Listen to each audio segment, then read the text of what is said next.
جنگ بندی کے باوجود امریکی فوج نے جنوبی ایران میں فضائی حملے کر دیے۔ میزائل لانچنگ تنصیبات اور بارودی سرنگیں بچھانے کی کوشش کرنے والی ایرانی کشتیوں کو نشانہ بنانے کا دعویٰ کر دیا۔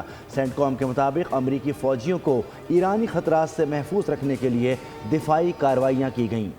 ایران کے شہر بندر عباس میں رات گئے کئی دھماکے سنے گئے۔ ایرانی میڈیا کے مطابق صورتحال کنٹرول میں ہے۔ ایران نے حملوں کو جارحانہ اور بلا جواز اقدامات کہتے ہوئے خبردار کیا ہے کہ ایران اپنی خود مختاری اور عوام کے دفاع میں کسی رد عمل سے گریز نہیں کرے گا۔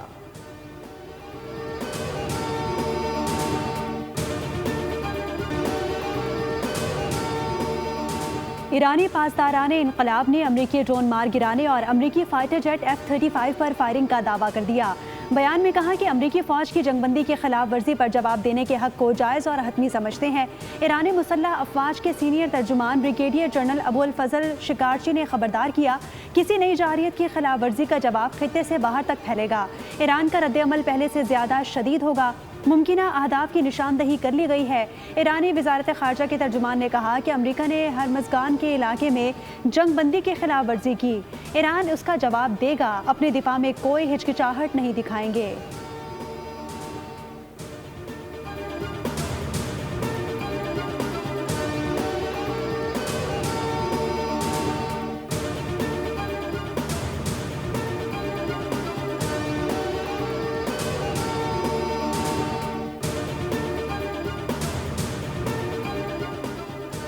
اللہ اکبر کے ہتھیار نے ایرانی قوم کو قوت اور طاقت عطا کی۔ اسی نعرے کی بدولت صہیونی حکومت کو نقصان پہنچایا گیا۔ ایرانی سپریم لیڈر سید مجتبیٰ خامنائی کا حج کے موقع پر پیغام، کہا کہ ایران نے رمضان میں دوسری مسلط کردہ جنگ میں صہیونیوں کو بے بس کیا۔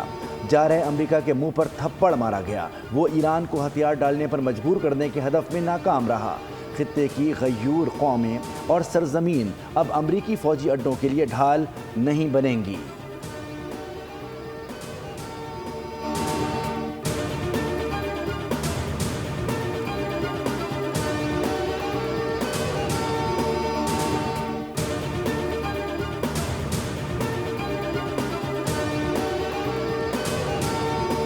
اسرائیل کو تسلیم کرنے کا امریکی دباؤ، ٹرمپ کی ٹیلی فونک گفتگو سامنے آ گئی۔ امریکی ویب سائٹ ایکزیوس کے مطابق جب ٹرمپ نے کہا کہ آبنائے ہرمز اسی صورت میں کھولیں گے جب عرب ممالک ابراہیمی معاہدے میں شامل ہوں گے، جس کے بعد کانفرنس کال میں خاموشی چھا گئی۔ کچھ دیر بعد ٹرمپ نے اظہار مذاق پوچھا کہ کیا سب لوگ فون کال پر موجود ہیں، جس کے بعد صدر ٹرمپ نے فون بند کرتے ہوئے کہا اس معاملے پر امریکی نمائندے اسٹیو وٹکوف اور جیرڈ کشنر آئندہ ہفتے میں رابطہ کریں گے۔ امریکی صدر نے سعودی عرب، قطر، ترکیے اور دیگر ممالک سے رابطے میں کہا کہ وہ ابراہیمی معاہدے پر دستخط کریں گے۔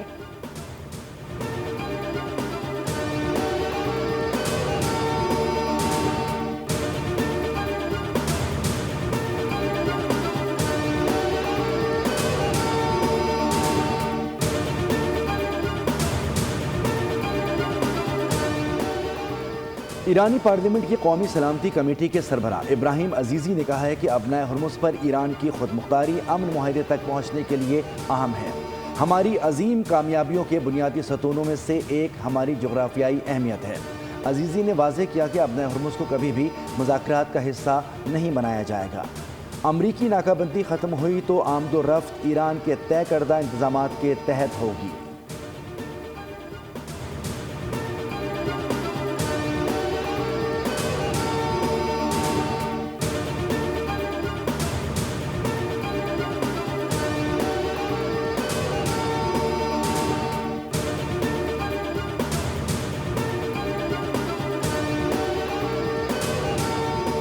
حالیہ امریکی حملوں کے باوجود ایران کے ساتھ معاہدے کا امکان برقرار ہے۔ امریکی وزیر خارجہ مارکو روبیو کا بیان، کہا کہ آئندہ چند روز میں پیش رفت ہو سکتی ہے۔ قطر میں ایران سے مذاکرات جاری ہیں۔ ابتدائی مسودے اور مختلف نکات پر بات چیت ہو رہی ہے، جسے حتمی شکل دینے میں چند دن لگ سکتے ہیں۔ جس طرح بھی ممکن ہو، آبنائے ہرمز نے کھلنا ہی ہے۔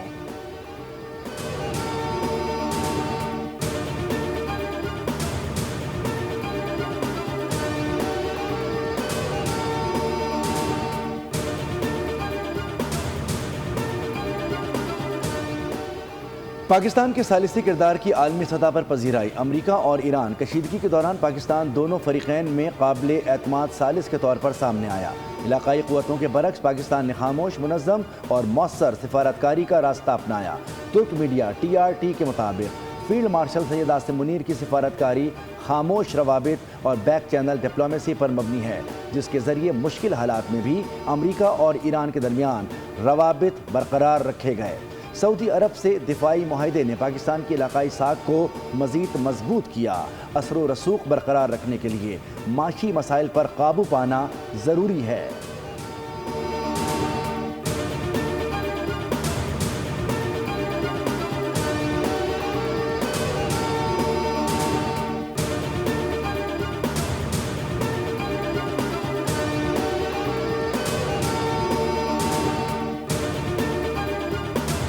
رب کے سوا کسی کی عبادت مت کرو، تقوی اختیار کرو اور صرف اللہ سے ڈرو۔ مسلمانوں کو کسی بھی مشکل میں صبر کا دامن نہیں چھوڑنا چاہیے۔ صبر والوں کے لیے اللہ تعالیٰ نے اجر عظیم کا وعدہ کیا ہے۔ مسجد نمرہ میں خطبہ حج، امام مسجد نبوی صلی اللہ علیہ وآلہ وسلم عبدالرحمن الحذیفی نے خطبے میں کہا کہ توحید پر عمل درآمد ایمان کا حصہ ہے اور نبی کریم صلی اللہ علیہ وآلہ وسلم اللہ کے آخری رسول ہیں۔ اللہ تعالیٰ کا شکر ادا کرتے ہوئے اس کی نعمتوں سے فائدہ اٹھائیں۔ جن قوموں نے ظلم اور ناشکری کی ان سے نعمتیں چھین لی گئیں۔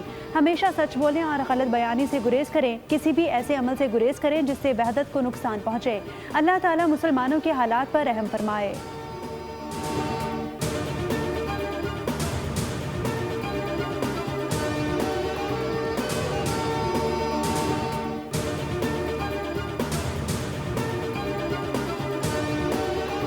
لبیک اللہم لبیک، لاکھوں حجاج کرام نے خطبہ حج سنا۔ میدان عرفات میں غروب آفتاب تک اللہ کے حضور توبہ و استغفار اور دعائیں۔ ظہر و عصر اور مغرب اور عشاء کی نمازیں ملا کر ادا کی گئیں۔ غروب آفتاب کے بعد حجاج مزدلفہ کے لیے روانہ۔ آج رات کھلے آسمان تلے گزاریں گے اور شیطانوں کو مارنے کے لیے کنکریاں چنیں گے۔ کل صبح حجاج مزدلفہ سے دوبارہ منی پہنچیں گے، جہاں شیطانوں کو کنکریاں ماری جائیں گی، جس کے بعد قربانی کر کے بال کٹوائے جائیں گے اور احرام کھول دیا جائے گا۔ حجاج مکہ مکرمہ جا کر طواف زیارت کریں گے اور واپس منی لوٹ آئیں گے۔ سبسکرائب کریں اور بیل دبائیں تاکہ کوئی خبر رہ نہ جائے۔